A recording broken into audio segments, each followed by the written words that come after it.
qu'une baleine mesure plus ou moins que 49 mètres de long? C'est la question qu'ont posé deux chercheurs américains en psychologie à leurs cobayes lors d'une expérience pour déterminer l'impact du biais d'ancrage sur notre quotidien. Le biais d'ancrage, c'est très simple. C'est l'idée qu'une première information qu'on va vous donner va bouleverser votre perception de la réalité en fonction de cette information. En l'occurrence, le chiffre 49 n'est pas du tout anodin dans la question des deux chercheurs, puisque les cobayes en moyenne ont répondu 60 mètres. 60 mètres de long pour une baleine, ce qui est gigantesque en moyenne, elle mesure 30 mètres. Un des exemples que je peux vous donner par rapport à votre vie quotidienne et le biais d'ancrage, c'est celui des vendeurs de vêtements. Lorsque vous allez rentrer dans un magasin de vêtements, vous allez avoir une idée assez floue du budget que vous pouvez dépenser, des vêtements que vous voulez acheter. Et là, un vendeur va peut-être vous proposer un manteau à 2000 € que vous n'allez sans doute pas acheter puisque 2000 € c'est objectivement très cher. Mais quand le vendeur reviendra avec une seconde proposition, par exemple un costume à 500 €, vous allez être beaucoup mieux disposé à payer 500 € pour ce costume puisque le prix aura dégringolé entre le manteau et le costume.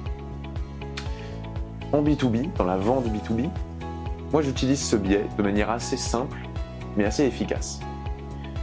Lorsque j'ai présenté mon offre avec tous ses bénéfices à un client, il se peut que j'ancre sa perception de manière très élevée par rapport au prix. Comment ça marche? Je vais lui dire, écoutez, voici tous nos bénéfices. Je ne vais pas vous demander de payer 1 million d'euros pour ces bénéfices-là. Par contre, ça coûte seulement 10 000 €. Ça paraît tout bête, mais ça fonctionne.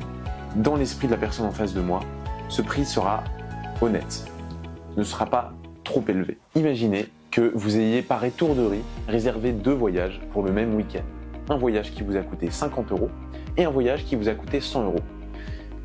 Selon une étude de 2 psychologues américains sur le biais des coûts irrécupérables, vous allez sans doute choisir le voyage qui vous a coûté 100 € parce que vous accordez plus de valeur à quelque chose qui vous a coûté plus cher.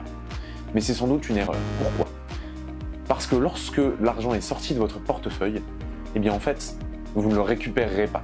Donc autant utiliser le temps qui vous est imparti de la manière que vous jugez la plus adéquate. En l'occurrence, dans la vente, beaucoup de mes clients peuvent avoir ce problème. Ils ont déjà payé pour un fournisseur, donc ils pensent qu'ils ne peuvent pas en prendre un autre, les mettre en concurrence. Ils sont déjà engagés, c'est trop compliqué, l'argent est déjà dehors. Mais une fois que vous avez déjà payé pour un prestataire, eh bien rien ne vous empêche de tester un autre, de les mettre en concurrence, de comprendre ce qui fonctionne le mieux pour vous.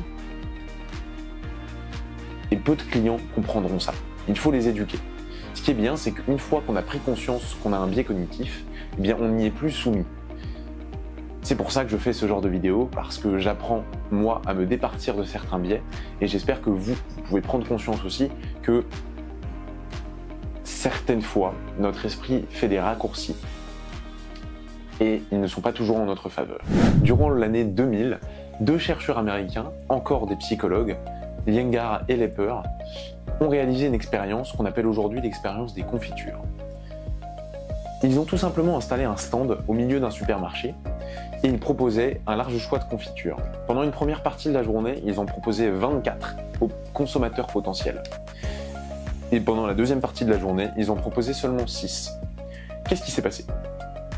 Lorsqu'il y avait 24 confitures parmi lesquelles les consommateurs pouvaient choisir, il y avait beaucoup de visiteurs, beaucoup de gens qui venaient essayer, goûter les confitures, mais il y avait peu de gens qui achetaient en réalité.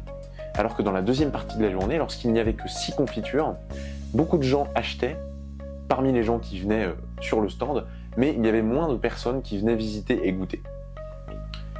C'est évidemment plus intéressant d'avoir plus de personnes qui achètent, on est tous d'accord. Pourquoi ça s'est passé comme ça? C'est très simple, lorsqu'on a 24 confitures en face de soi, c'est très difficile de faire un choix. On ne sait pas quoi acheter en fait. Et donc les gens, ils avaient trop de charge mentale, ils n'achetaient pas. Alors que s'il y a 6 confitures seulement, vous en goûtez 2-3, s'il y en a une qui vous plaît, vous l'achetez, terminé, vous partez avec votre pot de confiture. Ce biais d'indécision, il est extrêmement important. Et en tant que commerciaux, c'est très important de qualifier au maximum ce dont votre prospect a besoin pour lui proposer une voire 2 solutions, mais adaptées à ses besoins au maximum. Parce que si vous lui proposez tout votre catalogue, en fait, il va pas savoir où il est, il va pas comprendre tous les bénéfices qu'il peut en tirer, il va pas comprendre pourquoi c'est adapté à sa situation, et donc il risque de s'en aller, de plus jamais vous parler et de ne surtout pas acheter. Donc je vous conseille de cibler un maximum et de faire vos propositions de manière personnalisée. J'en ai fini avec ces 3 biais cognitifs que je trouve primordiaux. J'espère que dès aujourd'hui, vous allez pouvoir mettre en place des parades qui vous permettront de vous départir de ces raccourcis de l'esprit. Pour aller plus loin sur les biais cognitifs, je vous conseille l'excellent livre de Albert Moukébert qui s'appelle « Votre cerveau vous joue des tours ». Je mettrai le lien en description si ça vous intéresse. Si cette vidéo vous a plu, je vous invite à mettre un like, à vous abonner, à partager et à commenter. Et je vous dis à très vite pour apprendre de nouvelles choses sur le cerveau humain.